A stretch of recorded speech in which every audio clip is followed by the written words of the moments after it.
suroo bергende özüңөрдүn aty jönüңөрdü anan kıskarak bergenге hareket kılgan kendi el köp.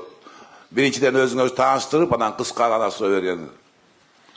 Men Din Islamov Abdurrahman, Aravan rayonunun aksakалдарынын атынан, ардагерлердин атынан сүйлөп атам. Ассаламу алейкум, урматтуу Садыр Нуркожоевич. Ассаламу алейкум, жамаат. Жалпыңарга жараткан жакшылыгы, тынчылыгы, кут берекеси болсун. Аллага көптөн көп шүгүрлөр айтайлы. Силер менен бизди ушундай жакшы заманда жаратып койду.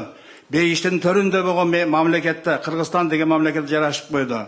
Мындан тышкары мына бүгүн ушул залда жүрөгү элим, жерим Кыргызстаным деген мына президент Садыр Нуркожоевич менен түзмө-түз отуруп мына сүйлөшүшкө бизге мүмкүнчүлүк болду. Ошондуктан бардыгыңыздар Аллага шүгүрлөр айтайлы. Мен ушурдан пайдаланып районубузда чечилбей аткан, районубуздун деңгээлинде чечилбей турган бир эки маселеге токтолуп кетемин, Садыр Нуркожоевич. Биринчи маселе биздин мына Араван районубуз борборуну канализация кылып, канализация анан шаар статусун берип койсоңуз деп суранат элем. Экинчи маселени айтай турган болсом, сиз өзүңүз мына докладыңызда айтып бердиңиз, суу сактагыч маселеси. Бул суу сактагыч Акаевдин доорунан бери бүтпөй келет да. Ушуга жакшыраак көңүл буруп, ушул суу сактагычты бүтүрүп берсеңиз, районубуздун суусу менен камсыз болуп калат элек. Канализацияны айтты, иштеп атат деп.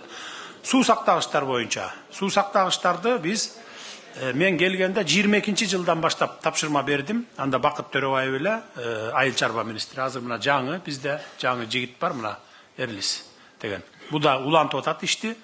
Бүтүндөй республика боюнча кайсыл жерге БСР, БДРларды салганга мүмкүн болсо, ошонун баарын баштайбыз деп 106 экен же 116 эле?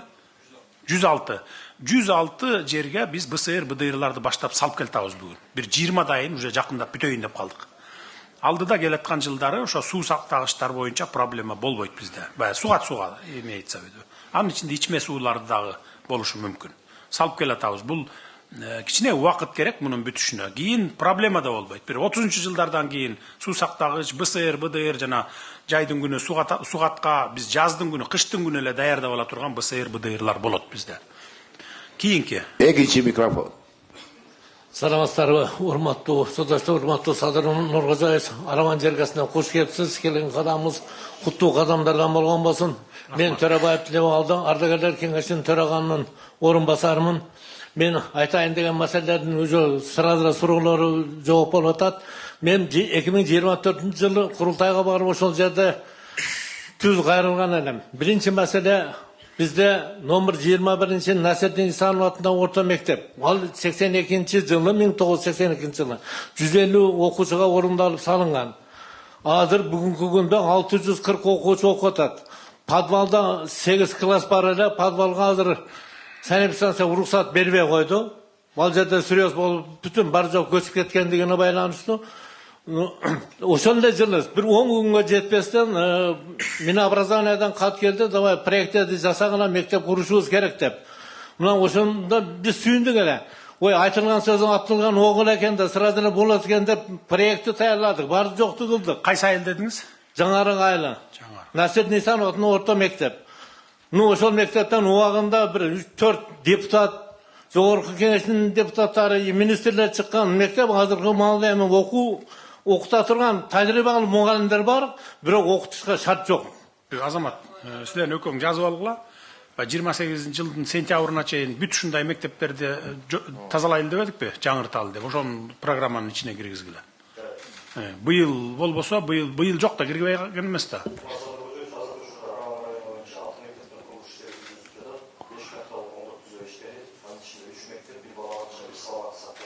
Бул мектеп жок да, жаңарык мектеп. Эмдиги жылкыга киргизгиле дагы, ошум 28. Ассаламу алейкум, Садыр Нуркожоевич. Мен аты жөнүм Карабаев Равшанбек.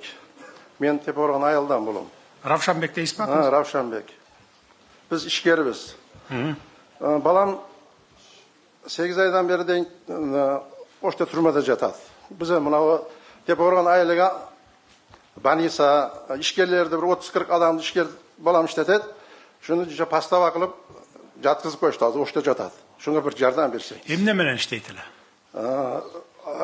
бизнес да, мына магазин құрдық, темір складтар құрдық, қазір больница құрып отырмыз. Ішкер бір 30-40 адамды іштетеді балам. Эмнеге қамап қойды? Оны мына жерде әлгі енді подстава қылып, Эмне подстава? Nima dokument жасап берем деп turib, документті ақчапке деген албарса, шуны кекенбі подстава қылып, шу қамап қойды деген, шунға жардам берсеңіз деп. Қана контор, айтыңызшы, не болды? Саламатсызбы, Садыр Нұрғожаевич, саламатсызбы, Араван район тұрғындары, ұлттық қауіпсіздік қызметінің орынбасары генерал-майор. Садыр Нұрғожаевич, бұл бойынша бұл Жарандан бір тұрғандары ішкерлік қылат, торговый центрлері бар, мыйзамсыз құрылған, ал бойынша бұлар кадастрға қылып, ошол мыйзамдаштар белгіледі. Взятка беріп отқан жерінде қармалған, бардыры тергөө иштери амалдары толығымен бүткөн, азыр бүгүнкү кылмыш иши тергелип бүтүп, сотко берилген. Дача взятка экен да? А курган жери документи жок куруп алышкан ба? Yok dokument. Курган достук айылында жайгашкан мыйзамсыз. Ошо мыйзамсыз болгондо эч кандай документтери жок эле куруп алганбы жагын?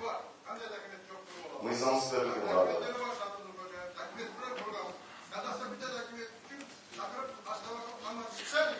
Так, Азамат, сен мындай кылгын, ким экөөң диге министр, курулуш министри экөөңөр текшерип көргүлө.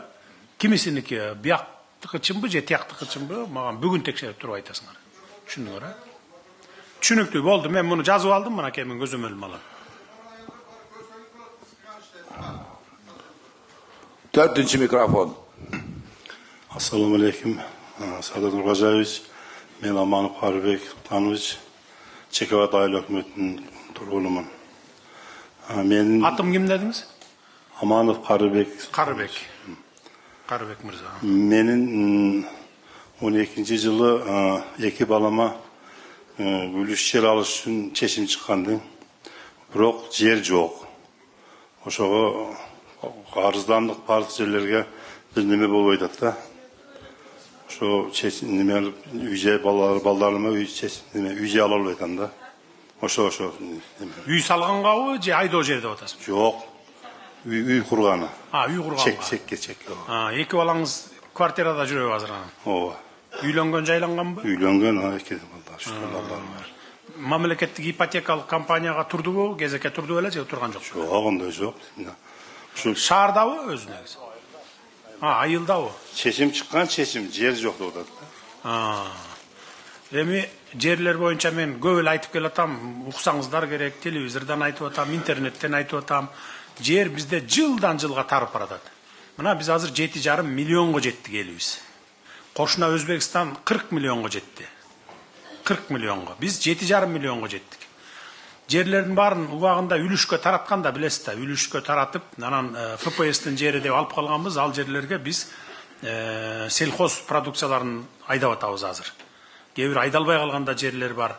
Өзүбүз биз буудай менен камсыз кыла албай атабыз бүгүнкү күндө. 40% кылабыз. Жылдан жылга азайып баратат алда. Улам жерлер азайган сайын азайып баратат. 60% биз Казакстан менен Өзбекстан, Россиядан сатып алып атабыз. Дагы башка тамак аштар бар, импорт кылып келип атабыз. Ошон үчүн жерди биз колдон келишинче экономдуу ойлоп атабыз. Мындай капталды көздөй кетпей, бийиктикке кетели деп. Азыр эми мына райондорго келип атабыз, райондорго, кичи шаарларга 5 этаж, 9 этаж, 12 этажга чейин салып берип, квартираларды берүү иштерин аткарабыз. Мына азыр мурда областтардын центринен чыга албай атсак, мына кече жакындан баштап райондорго өтө баштадык. Райондун борборунда, мына ушул Араванга, как раз 17 гектар жериңер бар экен. 11 гектар жериңер бар экен, ошо жерге 3000 квартира сала тургандай тапшырманы бердим азыр мына мамлекеттик ипотекалык компания менен курулуш министрлиги жакында ишке киришет. Ошо жерге 1,5 жылдын ичинде салып бүтөбүз. Ошо жерге кезекке туруңуздар дагы, ошо жерден алыңыздар. Эми айылдарда жер жок. Мисалы менин айылымда деле жер жок. Башка мунун бул кишинин, теги кишинин айылында деле жер жок да эми. Айдалып аткан жер бар, а жерден тамак аш алып жеп атабыз да. Анан жердин баарын эле үйгө бере берсек, кийин бир 20-30 жылдан кийин, 50 жылдан кийин ачка калабыз элдерибиз. Экинчи микрофон. Саламатсыздарбы? Мен Ососонун Курут Аматова Чолпонай атын. Атыңыз ким дейсиз? Чолпонай. Ососонун Курут 100 долбоор 100 ишканага киргенбиз. Менин суроом ишкерлик боюнча Бизде Кыргызстанда мен ошо кыргыз патентке барып бир ойлоп таап патенттештирип жүргөндөн бери ушул нерселерге көп дуушар болдум. Кыргызстан элине пайдалуу нерсени ойлоп таап, дүйнө жүзүнө экспортко чыгарса боло турган идеясы өтө күчтүү бир нерсени ойлоп тапкандар. Эч бир мындай көңүл бурулбай, аяка барышыбызды билбей эле калып кетет экенбиз. Сизди биз кабыл алайлык азыр ошол сиздин идеяңызды карашка салып жардам беребиз. Экспорт жагынан дагы жана акча бөлүп берүү жагынан дагы биз даярбыз. Экспорт боюнча биз бардык эле бизнесмендерге жардам берип атабыз. Мына сухофруктуларды жөнөтүп атат, өзлөрүнүн продукцияларын жөнөтүп атат, Германияга чейин, Австрия, Парижге чейин барып атат. Жөнөтүлүп атат.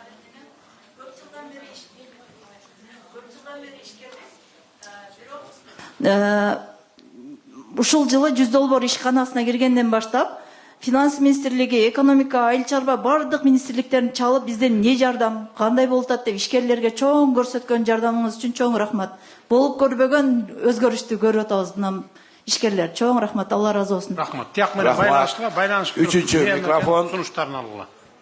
Саламатсызбы, урматтуу президент. Мен атым Мерим, жеке ишкермин. Мен атайын сизге Ош шаарынан Келечек базарынан келип отурам. Урматтуу президент, Келечек базарын жеке көзөмөлүңүзгө алып бербесеңиз болбойт. Себеби Келечек базары коррупцияга малынып баткактан чыга албай калдык. Ассоциация башчысы Альберт Мырза, подрядчиктер жана лидерлер биригип алып, карапайым калктын канын ичип бүтүштү. Мисалы, мен жеке ишкер катары буга чейин соода тармагында мына 3 жылдан бери эмгектенем. Патент дедиңиздер, патентти да алдым. ККМ дедиңиздер, ККМди да алдым. Эски Келечек базарын снос кылып атканда Жеңишбек Токторбаевичтин сөзү бар. Жаңы Келечек базарыңыздардан ар бириңиздер. Жана Ак Буранын үстүндөгү базар беле? Жок. Же башкабы? Жок, жанагы Башнянын жанындагы. Жаңы Келечек базарынан сиздер бардыгыңыздар өзүңүздөрдүн мыйзамдуу орундуктарыңыздарды аласыздар деген. Бирок бүгүнкү күндө тилекке каршы Альберт Мырза, подрядчиктер, лидерлер биригип алып, чоң атасынан калган баягы казнасында эле каалагандай калчап, каалаганына берип, каалаганына бербей атат. Мен мисалы өзүм 3 местага первоначалкасын 30%-ин төккөнмүн. Бирок ушул убакка чейин менин мыйзамдуу орундуктарымды сатып жиберишкен. Булар башка жарандарга сен кечиктиң талон алып аткан убагында сен кечиктиң деген жүйөө менен ушул убакка чейин менин мыйзамдуу орундуктарымды бербей келишет. Мындан сырткары Альберт Мырза, подрядчиктер жана лидерлер биригип алып, азыркы учурда Альберт Мырзанын атында 70 места орундук бар экен. Карапайым калк жана первоначалкасын төлөй албай калган адамдардын орундуктарын булар присвоили. Жеке менчикке алышкандагы ар бир местадан булар $10 000 пайда көрүп атышат.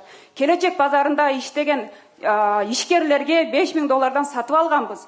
Булар сырттан келген инсандарга $15 000 сатып алып атышат. Эми элестетиңиз, азыркы учурда Альберт Мырзанын атында 70 орундук бар. Менин колумда по факту документи боюнча Ал ошо базар башчысыбы? Базар башчысы эмес, ассоциация башчысы. Биз Келечек базары олку-солку болуп турганда ассоциация түзгөнбүз. Түшүнүктүү. Так, өкүлчүлүк. Прокуратура менен биргеликте, областтык прокуратура менен городту да подключать эткиле. Биргеликте бу Мерим айымдын айтканынын баарын изилдеп чыгып турганын мага эртең далашт эткилечи. Усманов Мырзалы, Чекебат айыл өкмөтүнөн, урматтуу президент, биздин көйгөйүбүз, Жаркыштак айылыбыз эң чеке границада жайгашкан. Анда суга суу менен камсыз болуу өтө өркүнчүлүү болуп жатат. Ошондуктан биз Бактияр насосуну 2025 жылда башталат деп айыл чарба министри айтып кеткен эле. Ошондуктан азыркыга чейин 500 гектар жерде суга суу менен камсыз болуп жатат. Ошондуктан азыр керек шуну азыркыга чейин башталган жок. Так, суу чарба министри эмнеге болду? Бардык акчалар өттү деген. Мен такта биринчи, Садыр Нуркожоевич. Бияка келатканда мен такта биринчи дейм, азыр канча жообун берип коеюн. Себеби белки бул делдин ичиндеги маселенин же кайсы маселе мен чыгып айтып коеюн. Рухсат берсеңиз. Бул ишке жолугасыз министрге. Баарын айтып бересиз, кайсы жерде турат, кайсы жерде, местасын айтып бересиз. Бопту. Дарегин. Ошондон Фергана каналы өткөн, бияка hiç ilancı yok da suğa açtık. Çoğuluştan keyin jolugup ministrige aytıp beresiz. İkinci masalemiz var. Toluk malumat berip koyasiz. Rahmat. Birinci mikrofon. Sadır Nurkojayevich, Hoş gelipsiz Batırgöp Aravan rayonuna. Men 3-cü kurultaydın delegatı Altıbayev Üsönbay Aytıbayeviç. Men delegat bolup barganda sizge bir 4 masale menen kayrılganım, birok birөө dagы atkarılbay атат. Birincisi, bizdin Kermeto bugün mektepte açıp geldiniz, rahmat. Oşal ayılga 10 bölmölü детский больница, 10 bölmölü роддом сураган, siz aytkan ошондо кыргыздын санын көбөйтөбүз biz деп күлтүргөн sizди. Анан бизге Роддом дейсизби? Роддом. Biz Канча адам жашайсыздар? Biz 12.000 halk жашайт. Керметов айыл округунда. Түтүн, Түтүн 4000ге жакын түтүн жашайт. 4000 кожолук. Анан Ош областынан 17 километр, Араван районунан центрден 25 километр, 30 километр алыста жашайбыз. Биздин келиндерибиз төрөйүн деп калса, Ошко барсак албайсыздар, Араванга карайсыңар деп. Араванга алып келсек, Тепе-Коргонго жөнөтүп берет. Биягы Маңгыт айыл өкмөтүнө жөнөтөт. Балдарыбыз ооруп калса, неберелерибиз ооруп калса да куд ушундай. Араванда канча орындук неме бар? Саламаттык сактоо биздин кат жасаганбыз. Канча роддом? Араванда центрдин өзүндө 33 орындук роддом бар. Экинчиси Төмөйүндө 1 орындук роддом бар. Төмөйүндүн жашоочулары 20 миң. Биринчи кварталда ал жакта 6 миң төрөт болгондагы 91 миң ар бир төрөткө. Бул Кермето айыл болсо 12 миң. 12 миң жашоочуга роддом куруу рациональный эмес да. 10 месталык куруубу? Анда бу бияктыкканда толуп кетип атабы? Биякка канча 30 месталык дейсизби? Жок, бул жакта 33 места толуп кетпейт. 33 места. Бул 17 километрлик аралыкта кыйналып калып атабыз деген. Биздин сөзүбүз, бизден жакыныраак Маңгыт айыл өкмөтүндө роддом бар, детский больница бар. Эмне биз 25-30 километр алыста жашаган Кермето айыл өкмөтүндөн курулбайт? Маңгыт айылында 15 орындук детский, ал жерде роддом эмес, детский менен терапия бар. 10 детский, 6 терапия. Азыр токтосоңуз, азыр бу жердеки апалар, аялдар айтсынчы, кыздар. Бу жер толуп кетип 30 мындай ошентип аткан жокпу Араван райцентрдыкы? Толуп кетип орун жок болуп калабы? Бу жер толуп кетет, мисалы төрөткө келсе 30 места тең занят, биздерге места жок деген моменттер барбы ушундай? Министрдин айтымы баягы айылга эле роддом сала бериш бизге мамлекетке пайда эмес деп атпайбы деге.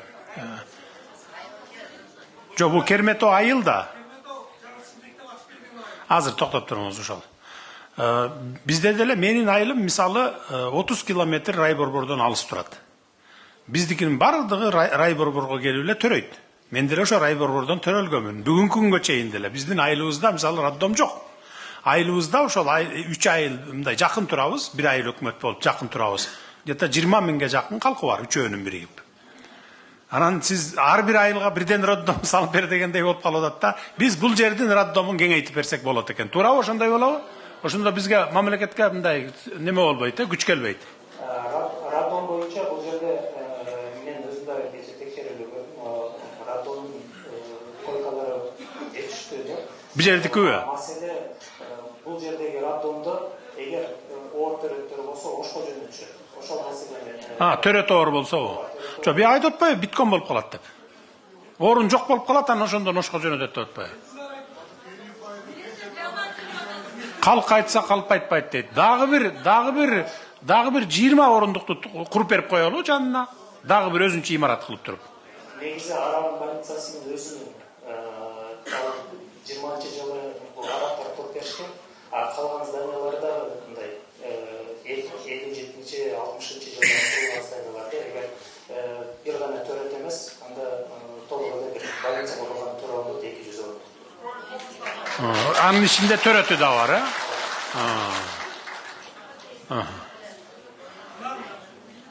Хорошо, анда курулуш министрлиги давайте киргизгиле анда. Жалпы Араванын саны канча эле? 150 миң. 150 миң, 150 миң экен, Давайте анда бир эме кылып берели анда болду. Бир больница салып берели. Түшүндүң да, киргиз өзүңөр сен. Быйыл аксакал регламент боюнча 2 жаздын алды менен күзгө чейин бүтүп бергедей болот. Assalamu alaikum. Sadın oraya Sivriyazdın. Sizden şu Aravan yurtuna gelip basan kadamlarınız Tömoyun ayıl hükümetinin yerini daha bassa dep tileybiz, Allah'tan sorayız. Ben aytayın degenim birinci. Ben Tömoyundan bolamın, atım Abdülkadir Hacı. Yaşım 180 geçip kaldım.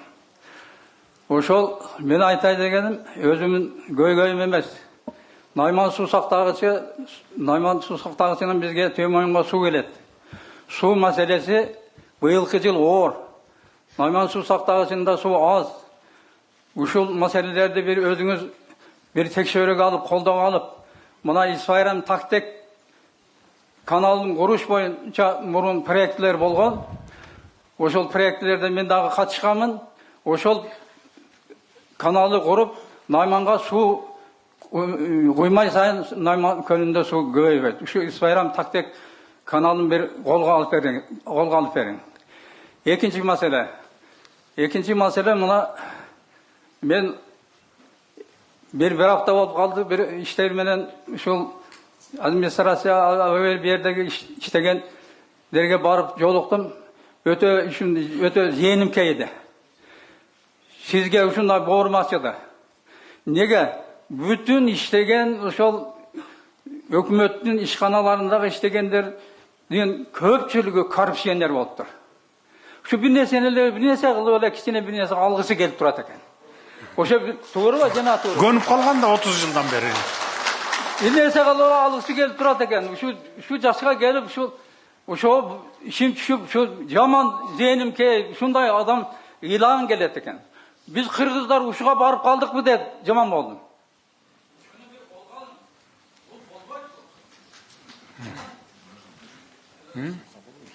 Atın atasanız bola oşol. Atın atasa atap koyunuz. Yok, ben atavayım, ataganda. Kaysıl administrasiya dediniz, kaysı ayıl hükümet? Bardık hele. Ayıl hükümetinden atın atap koyunuz, hakimçilikte. 60% şu nemeler var. Bardık. Özünüz tekşerseniz bolar. Bar, andaylardın barın çetinden karmap atabız, birok bari öyle dele toktolboyt eken.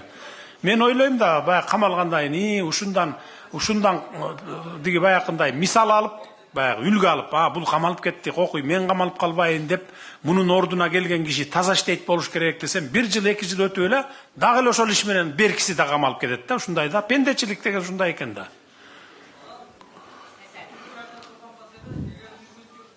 Болса, сизден сураныз, şu Tömoyun yeri şu yerde barıp surayız, kol çababız. Bir Tömoyun yerini barıp kutlu adamlarınızı koyup Tömoyun'u bir görüp getin. Sultan İbrahim gelgen o vagında. Tömoyun 25.000 gektar yer. Oşonun 3.000 gektarın gana özdeştirip atağız. Oşonca yerde özdeştirse bolot. Biz manavu Toğlu, Kocakelen, Kişalay, Oşayaklardan göçürme bolup 37-41 yılları. Gelip oturup ölgönüz ölüp, alganız kalgan elimiz. Makul, men vakıtta barıp ketken hareket kılayım. 4-cü mikrofon. Саламатсыздар, урматтуу коноктор, саламатсызбы, урматтуу президент. Биринчи эле айтып өтчү нерсе, атыңарды айтып койгулачы. Биринчи атыңарды айтып койсоңор. Кечирим сурайм. Атым Козубаев Мелис, Достук айыл өкмөтүнүн Жаңы Араван айылынан келип отурам. Кош келипсиңер Араванга. Биринчи эле райондун сизден суранып кетчү нерсеси, Араван районундагы жашоочуларды сагындырбастан тез келип турсаңыз. Себеби сизди келет деп 2 жумадан бери Араванда bir радикалдуу өзгөрүү болду. Көп нерселер оңолду.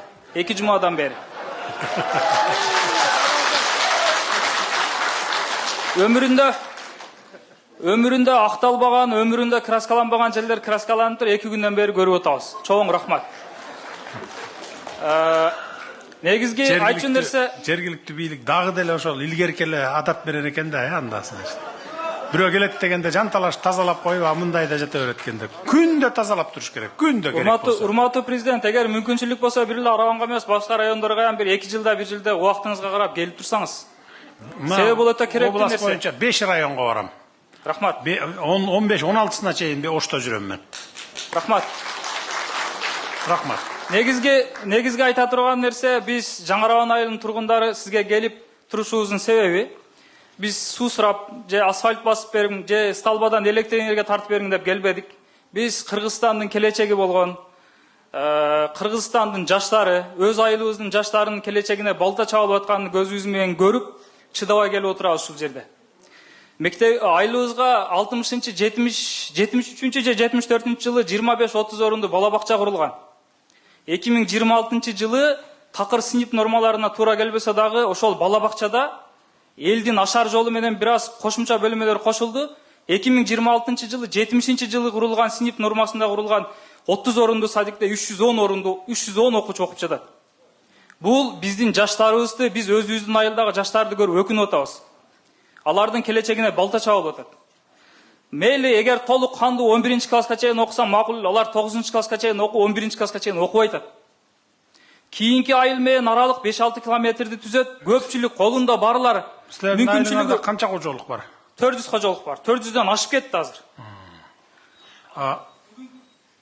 11 класстык, 12 класстык мектеп жокпу айылыңызда? Давайте неме кылгыла, срочно 12-класска чейин өткөзгүлө. 400 кожолук болсо, ал жерде уже мүмкүн аны. Эгер 100-150 кожолук болсо, анда түшүнсөк болот эле. Ооба, биз курулуш министрлигине, финансы министрлигине кайрылып жолдогонбуз. Бул жерден толук кандуу билим берүүгө шарт түзүш керек деп. Анан сиздин тапшырмаңызды да аткарабыз. Быйыл эми аркы берки кылганча кеч болуп кетти, үлгүрбөйсүңөр. Кийинки жылы окуу жылы сентябрда башталат, э? Кийинки жылы толук кандуу мектеп кылып өткөрүлөт. Түшүндүңөр, э? Биринчи микрофон. Садыр Нургозоевич. Мен ошо Араванда чыкканыңыз деле Домбыйта бар. Мына жерде. Ошо Домбыйтаны 90 канчанчы жылдары коллективи, мен анда иштебейт элем, ал Домбыйтаны билбейм. 53 адам приватташтырышкан. Закон боюнча. Анан 53 адамдан мен сатып алганмын 6 сотыгын. Жанында мусор турган жерде. 6 сотык жерди сатып алып, ал жерге үй курайын дедим эле. Анан чоңураак кылып туруп, детсад аштым, Триката деген. Эми правительство айтып атты, мына ол мектеп, детсад кем деп. А мен ошол жерге детсад курдум. Курган менен кийин мына эми ачыгын айта берейин, Ташиевдин командасы там СМБлар, прокуратура, жер адистери ошо жерди жер чоң эмес, меники 6 сотык. А алардыкы бир гектарга да жетпейт Домбыйта. 53 адамдыкы. Алардан сатып алган. Кызыл китепти алышып, вообще государствого алып кетти. Бул план үчүн кылды окшойт деп ойлоп атам. Мына биз жерди алып алдык, анан мындай кылдык дегенчи правительствонун астында. Бул туура эмес деп ойлоймун. Бул биринчи вопросум. Экинчиси, анан мен бул детсад невыгодный. Эми Ош менен Бишкекте өзүңөр билесиңер, 15 миңден 25 миңге чейин төлөйт. Ар бир ата-эне коммерческий. Немеде Араванда 6-6,5 миң алабыз. И то 100 адамга, балага расчет кылынган 30-40 баладан ашпайт. Эмир бул районный центрда 6-6,5-дан ассаң уже баланы алып келди да, алып келишпейт.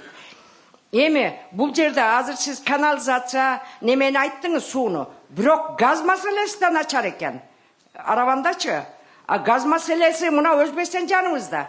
Газды эмне деген Газпром? Сиз депутат учуруңузда 1 сомго сатылды деп чыркырап.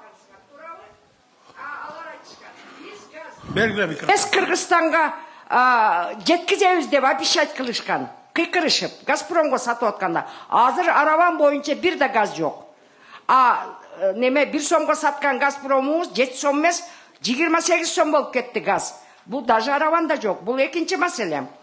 Эми мен 3 жолу мына айыл өкмөт өзгөрдү.